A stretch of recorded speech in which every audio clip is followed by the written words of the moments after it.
Hey there folks, I'm Mark, in affiliation with Spectrum Pulse, and it's Billboard Breakdown. I don't remember. So, I expected the Meek Mill album bomb this week, and we kinda got it. Overall, it was pretty muted, mostly far below the area that caused a lot of disruption, but it feels like the chart did shift towards some form of equilibrium this week, mostly as Youngboy Never Broke Again had a much wider presence and nearly all that wound up gone. Now, I don't want to say this was a shift towards normalcy, because what the hell that even is, and who knows how long any of this will last, but things do seem like they're going to settle down for the next couple of weeks, especially as that next big release, it is on the horizon, from whoever it might be. But let's start off with our top 10, where I'll admit a little bit of reluctant surprise and mild disappointment that Stay by the Kid Laroi and Justin Bieber retook the #1 from BTS and Coldplay. I mean, streaming might have been up, but it lags on sales until you realize, of course, it's the biggest song on the radio right now, and it doesn't show that many signs of slowing down. In fact, you could argue that Billboard may have subtly nudged their formula in favor of radio, and where that shows up, it's not in our number 2, Industry Baby by Lil Nas X and Jack Harlow,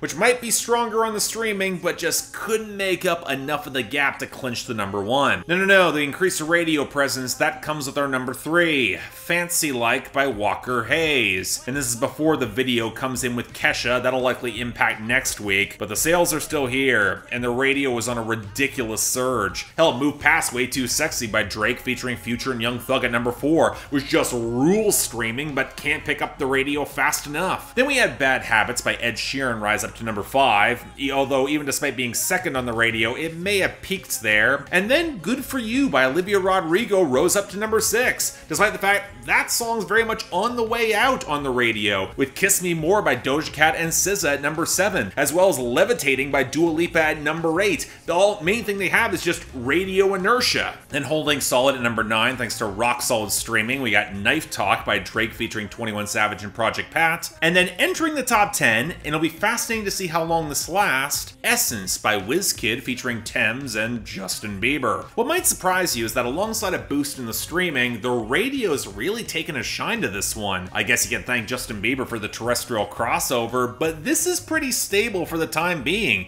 I'm curious how long it's going to hold where it is, or likely make gains given the losses above it. Now on the flip side, our losers and dropouts are actually pretty interesting this week, mostly because in the latter category, it's pretty much all just Youngboy Never Broke Again and some leftover album bomb material. Although we did see Rumors by Lizzo and Cardi B and Things a Man Oughta Know by Lainey Wilson both fall off. The latter likely just missing the year-end list for 2021, while Traitor by Olivia Rodrigo is also gone, but it looks to be a lock. And while we're talking about the album bomb losers, from Youngboy we got Nowhere at 100, Life Support at 88, Nevada at 86, and Bad Morning at 81. From Drake we got Champagne Poetry at 65, TSU at 98, and Love All with Jay-Z at 99. And from Kanye West we got Hurricane with Lil Baby and The Weeknd at 44. Then we had the continued losses for Wave by Luke Bryan at 87, along with the slip off the debut for Your Heart by Joyner Lucas and J. Cole down to 61, and Too Easy from Gunna and Future at 59. But it seems like more of the story here is with BTS, where not only did My Universe with Coldplay fall out of the top 10 to number 12, but Butter fell down to 58.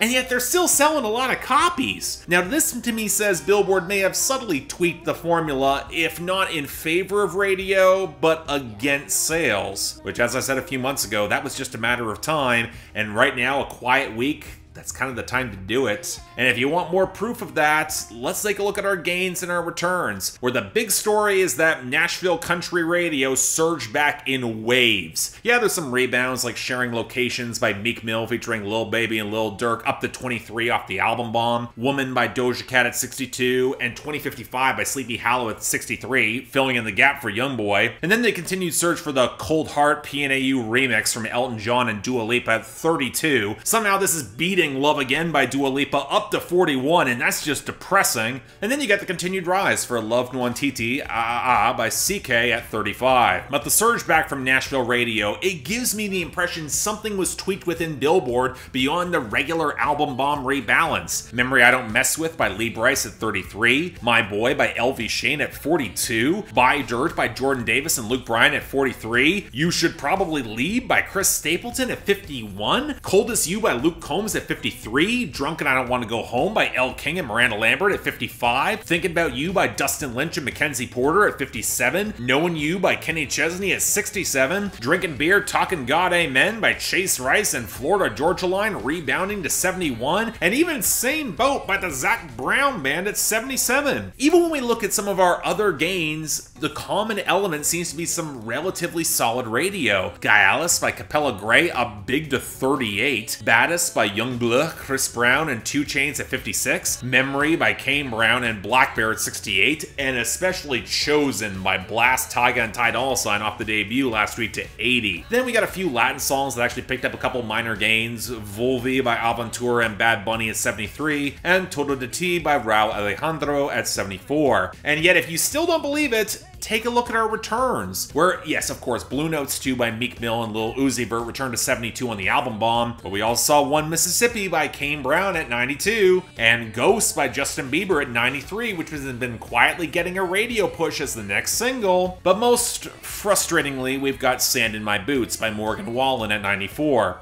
where Nashville radio has been quietly pushing this as well, and you know, if the machine revs up fast behind him with radio bolstered, this could pick up a lot of traction very quickly, and y'all are going to be prepared for the discourse when that happens. But you know, on a different note, we actually did get an album bomb from Meek Mill this week, so for the songs that are below the top 40 and neither the best nor the worst of the week, Love Train at 90, Me Fuck With Me by A$AP Ferg comparing himself to Chewbacca at 89, Outside 100 Miles Per Hour at 76, On My Soul at 69, Expensive Pain at 66, and Hot with Moneybagg Yo at 60, which was so close to winning me over before Moneybagg Yo blew it with the last goddamn line, as he is wont to do. But alright, now onto our new arrivals, starting with number 97, Whiskey and Rain by Michael Ray. Coming down, splash of bourbon in the glass.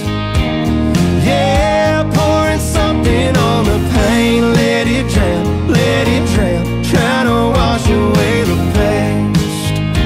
Oh. I'll admit right out of the gate, I had reservations about this one. I've never really cared all that much about Michael Ray to begin with, but given that he's now the ex-husband of Carly Pearce, who put out a pretty great album documenting their divorce, I had the gut feeling this was going to be an uphill battle. And well, you know, I don't think this is bad, but if it's set up as the other side to Carly Pearce's songs, it can't help but feel a little bit underwhelming in my mind. Now, to Michael Ray's credit, he's also pivoting to more neo-traditional sounds with a really nice fiddle pickup, some live drums, and even if there are some fizzy effects slipping in, they're not obtrusive for a pretty solid minor key melody as he commiserates over his whiskey on a rainy night. But I don't know, I guess my problem with this is pretty much the same as it's been for the majority of Michael Ray songs.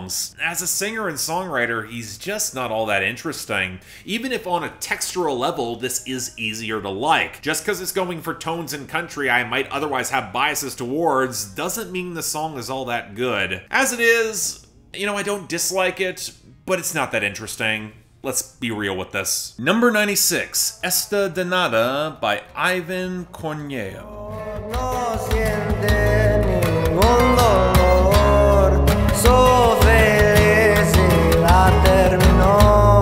You know, just because a half-finished fragment of a song goes viral on TikTok doesn't mean you have to rush out the fragment as a single, because that is what this really feels like. Another regional Mexican act who caught a brief flurry of activity off an acoustic ballad, the second time this has happened this year, and then a kid with less of a profile than I do online winds up with a charting hit, and ooh, it is not a good one. And you know what, I don't place this on Ivan Cornejo, who's crooning and writing. It it's not special and trying to win over this damaged girl, but also has the feel of something that's intimate and unrefined that wasn't intended for a wider audience. Not helped by the fact that he's placed midway back in the mix, and you know what, let's cut to the chase here. The composition and production of this song is a total mess. The blending of the clashing acoustic and electric tones has no central focus or groove. The choppy, off-rhythm acoustic plucks that are somehow louder than the vocals. The entire song stutters through with nothing in terms of real structure. There are passages where it seems like the guitarist just forgot the next note before carrying on. It sounds sloppy, but it's also way too cleanly produced to fit more of an acoustic, organic bedroom pop vibe. Again, this feels like a label that's capitalizing on a moment without any focus on developing this kid. It sounds amateurish in the worst way possible, and not the sort of song I would otherwise review anywhere, even on my main channel. I would tell this person, try again. I mean, it is pretty bad, but be conscious where you place your backlash here, because I'm not sure it's this kid's fault. Number 95, Ride For You by Meek Mill featuring Kehlani. No, I'ma ride for you, baby. Slide for you, baby.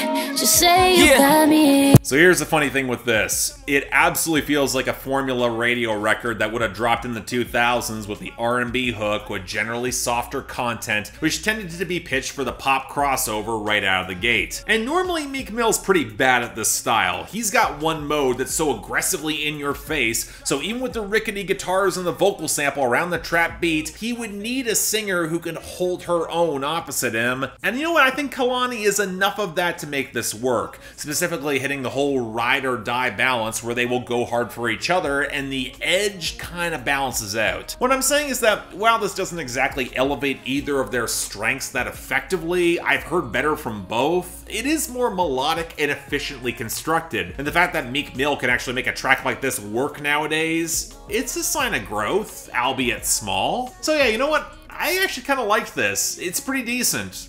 Make of that what you will. Number 91, Feelin' Like Tunechi by Lil Wayne featuring Rich the Kid.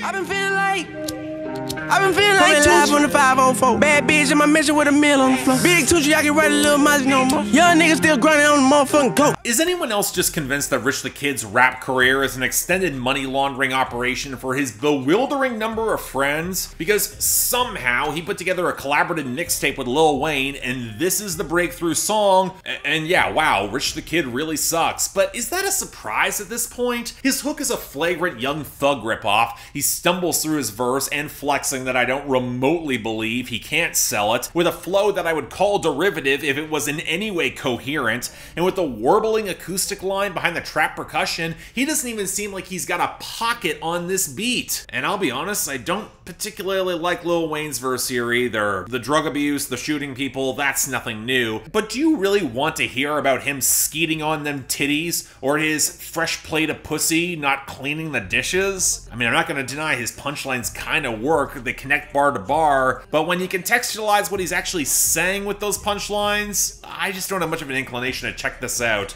especially when the rest of the song, it's not any good. Number 83, The Feels by Twice. Never let it go, never let it go, lightning straight to my heart, oh yeah. I got all the feels for sure, yeah, I got all the feels for ya. I'm actually a little bit surprised. This is the first time we've gotten a Twice song on the Hot 100. A K-pop band that's got projects in both Japanese or Korean, 9 girls that have built up some traction over the past 5 or so years. This is their first English language single, and really my first main exposure to them outside of hearing them in passing, and you know what, it definitely still has a K-pop feel and this slightly off-kilter lyrical structure for this sort of love song, and the pre-chorus delivery that also kind of reminds me of early Kesha, and you know what, it's got a little bit more compression that I would prefer, but for a slice of flashy new disco overflowing with a lot more vocal personality I was expecting, I was having a lot of fun with this. It definitely feels more reminiscent of the more plastic side of late 90s pop, but when the groove and the hook is so well delivered, it's a slice of nostalgia bait that actually feels well realized. And yeah, I'll get behind it. It's pretty basic fun stuff, but I'm definitely curious to see if Twice continues to try to compete in this market. Because with something like this, they can. Number 78, Last One Standing by Skylar Grey, Polo G, Mozzy, and Eminem. Oh, now I'm the last one standing. You know, after Eminem made Venom a couple years back as one of the most hilariously awful songs of his career, and trust someone who knows, that's a tough list to crack, I would have thought he would have stayed away from this franchise, but that song somehow wound up successful. And Eminem is a comic book nerd and has never shied away from good taste. Probably how he got Skylar Grey the lead credit on this song. And so, what are we getting here? Are we 2 for 2 with disasters? Well, no. Unfortunately, I don't think this song is interesting or mimetic enough to fall in that category, even if it might be better. Skylar Grey's hook is pretty anonymous pump-up material. Mozzy's verse is actually pretty solid, but not all that interesting. And the piano-backed production slipping into the desaturated metallic chords reminds me way too much of Recovery-era M, and while I get the appeal of that, it just has never had the same flavor for me. And when it comes to his verse, alright, yes, it's better structured. There's no outright embarrassing lines, although comparing his angst to his feelings on 9/11, that was certainly a choice. But it feels very muted with his style of delivery and some of the vocal production, more focused on aspirational content that can get a bit stale from him. Honestly, I'll say it, Polo G runs away with this song. His verse is sharp, it plays to his strengths, he sounds hungry as hell, he was really trying, but that means the entire track peaks pretty early, but at least keeps it in the realm of relative mediocrity. I mean, it's not bad by any means, but I'm not sure I'm going to care about this long term. Just saying. Number 75, Jugaste y Sufri by Esteban, Armado, and DannyLux. En verdad estoy mal. Aquí estoy yo en mi soledad.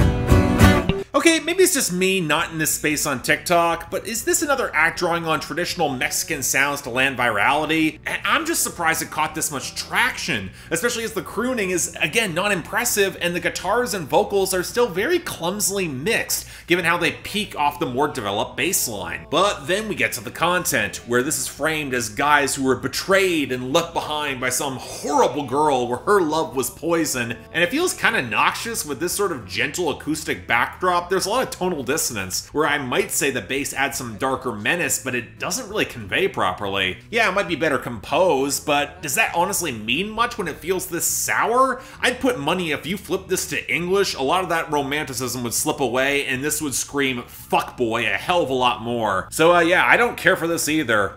I'm really starting to dislike this trend. Just saying. And finally, number 36, Intro Hate on Me by Meek Mill. We didn't put bulletproof all in the cars, I told them bring 80 more rounds. I put baguettes on all of my dogs, they fall, they making a sound. I'm on a yacht with a bad dot, we got the streets in the headlock. Nigga try to creep through the backyard, all he seen was the choppers and red dots. And of course, we're ending things off with the intro from Meek Mill, because at this point we all know that the biggest draw from a Meek Mill album is the bombast intro that serves as the hype anthem. And I have to feel at this point it's setting up a lot of expectations that I'm not sure he can back up, even if it feels representative of the extended victory lap of the album, and why I'm just not left with much to say about a lot of his album cuts. Yeah, the Sandy Trap groove riding off the fractured Nas sample does feel propulsive, and Meek Mill's rhymes are sharper as he rattles through the brand names, the flexing, the threats to shoot people, but it doesn't really hit the same as his best intros, and I think I know why at this point. It's a victory lap, and thus the crescendo and the progression for him, it's not there in the same way. We've been here before. Yes, he's still grinding, but he's on top already, so he doesn't have that dramatic framing and thus the I'm still going up progression. It's just not as interesting given Meek Mill's limitations in his flow and storytelling. And that's still true across the album. He's still kind of a one-note rapper. Still, it's not a bad intro, but it's not close to his best. And that leaves me with a bit of a weird week here, not gonna lie. Yeah, Meek Mill's getting the honorable mention with Ride For You with Kehlani, but I'm actually giving my best of the week to The Feels by Twice. I mean, call it plain to nostalgia, but that groove, that hook, really worked for me. I guess the other surprise that Meek Mill's not getting the worst of the week here either. Dishonourable mentions going to Lil Wayne and Rich the Kid for Feeling Like Tunechi, with the worst of the week going to Esta, Danada by Ivan Cornejo. Again, less on the kid, more on those behind him who are pushing this, where it just seems really sketchy. Next week, maybe a little bit of stability, finally? Well, we'll have to see. But until then, I'm Mark, you're watching Billboard Breakdown, affiliated with Spectrum Pulse, and I'll see you next time.